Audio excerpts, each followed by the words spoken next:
कृष्ण कहते हैं पुत्र की प्राप्ति के लिए पुत्रदा एकादशी का व्रत करना चाहिए। जो मनुष्य इस महात्म्य को पढ़ता या सुनता है उसे अंत में स्वर्ग की प्राप्ति होती है। हिंदू धर्म में एकादशी व्रत को बेहद ही महत्वपूर्ण माना जाता है।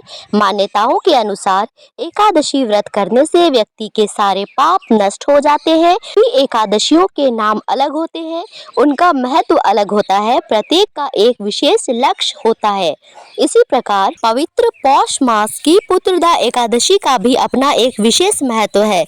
तो आज इस वीडियो में पुत्रदा एकादशी, उसके नियम, मुहूर्त, पूजा विधि एवं इससे जुड़ी व्रत कथा जानेंगे। नाम से ही स्पष्ट होने वाली पुत्रदा एकादशी संतान प्राप्ति तथा संतान को एक अच्छे संस्कार एवं उनकी उन्नति प्रगति के लिए बहुत खास मानी गई है।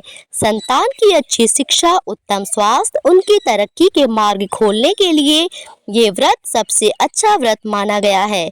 इसके साथ ही जिन महिलाओं तथा पुरुषों के संतान नहीं है उनको विशेषकर इस व्रत को करना चाहिए।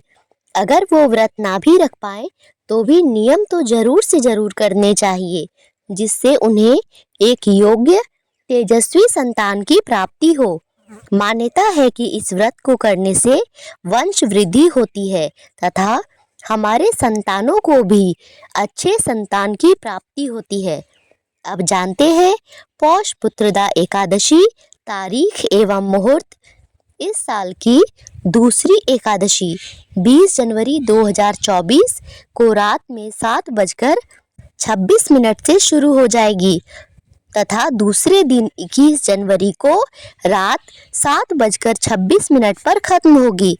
तो सूर्योदय के नियम के अनुसार व्रत 21 जनवरी 2024 को रखा जाएगा। अगर आप व्रत रखते हैं या बिना व्रत रखे भी सही विधि और नियमों से भगवान विष्णु की पूजा करते हैं, एकादशी के कुछ महत्वपूर्ण नियमों का पालन करते हैं, तो इतने में भी आपको व्रत रखने के संपूर्ण फल मिलते हैं। अब जानते हैं एकादशी के दिन क्या करें। ब्रह्म मुहूर्त में उठे, गंगा जल को नहाने के जल में मिलाकर स्नान कीजिए। यदि हो सके तो आसपास अगर कोई पवित्र नदी है तो वहां भी स्नान कर सकते हैं। शुद्ध साफ धुले हुए वस्त्र धारण कीजिए। घर के मंदिर की साफ सफाई करके एक घी का दीपक प्रज्वलित कीजिए। एकादशी के दिन ध्यान रहे कि तुलसी में जल देना वर्जित है। शास्त्रों के अनुसार विष्णु प्रिया तुलसी इस दिन अपने प्रिय भगवान विष्णु के लिए निर्जला व्रत रखती है। अपने मंदिर में रखे भगवान की विधि विधान के साथ पूजा कीजिए। गंगा जल से भगवान विष्णु का अभिषेक कीजिए। पीले वस्त्र, पीला पुष्प भगवान को अर्पित कीजिए। भोग में तुलसी का पत्ता जरूर रखें। विष्णु भगवान बिना तुलसी पत्ते के भोग स्वीकार ही नहीं करते। ओम नमो भगवते वासुदेवाय नमः मंत्र का जाप कीजिए। एकादशी का व्रत रखने वाले हों वो रविवार को व्रत रखेंगे और इस अनुसार दशमी तिथि का पालन शनिवार को किया जाएगा। अब जानते हैं पौष पुत्रदा एकादशी व्रत कथा। भद्रावती नामक नगरी में सुकेतुमान नाम का एक राजा राज्य करता था। उसके कोई पुत्र नहीं था। उसकी स्त्री का नाम शैव्या था। वह निपुत्र होने के कारण सदैव चिंतित रहा करती थी। राजा के पितर भी रो रो कर पिंड लिया करते थे और सोचा करते थे कि इसके बाद हमको कौन पिंड देगा। राजा को किसी से भी संतोष नहीं था। वह सदैव यही विचार करता था कि मेरे मरने के बाद इस राज्य का क्या होगा, मुझको कौन पिंड दान करेगा। बिना पुत्र के पितरों और देवताओं का ऋण मैं कैसे चुका सकूंगा। जिस घर में पुत्र ना हो उस घर में सदैव अंधेरा ही रहता है। इसलिए हर एक मनुष्य को पुत्र प्राप्ति आवश्यक है।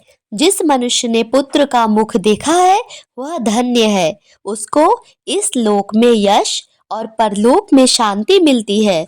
प्रकार राजा दिन रात चिंता में लगा रहता था। एक दिन राजा ऐसा ही विचार करता हुआ अपने घोड़े पर चढ़कर वन को चल दिया। संतान न होने के कारण राजा को निराशा घेरने लगी।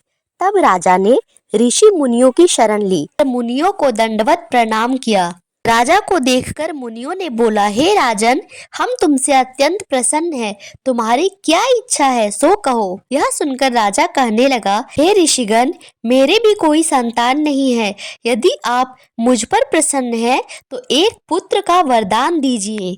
मुनि बोले, हे राजन, आज पुत्रदा एकादशी है। आप अवश्य ही इसका व्रत करें। भगवान की कृपा से अवश्य ही आपके घर में पुत्र होगा। मुनि के वचनों को सुनकर राजा ने उसी दिन एकादशी का व्रत किया और द्वादशी को नियमानुसार व्रत का पारण किया। इसके पश्चात मुनियों को प्रणाम करके महल में वापस आ गया। कुछ समय बीतने के बाद रानी ने गर्भ धारण किया और 9 महीने के पश्चात उनके एक पुत्र हुआ। वह राजकुमार अत्यंत शूरवीर, यशस्वी और प्रजापालक हुआ। ये थी पुत्रदा एकादशी व्रत की महिमा। दोस्तों, अगर आपको ये वीडियो अच्छी लगी हो तो इस चैनल को लाइक और सब्सक्राइब करें और सनातन धर्म, हिंदू धर्म से जुड़ी सारी जानकारियों के लिए इस चैनल से जुड़े रहें। धन्यवाद।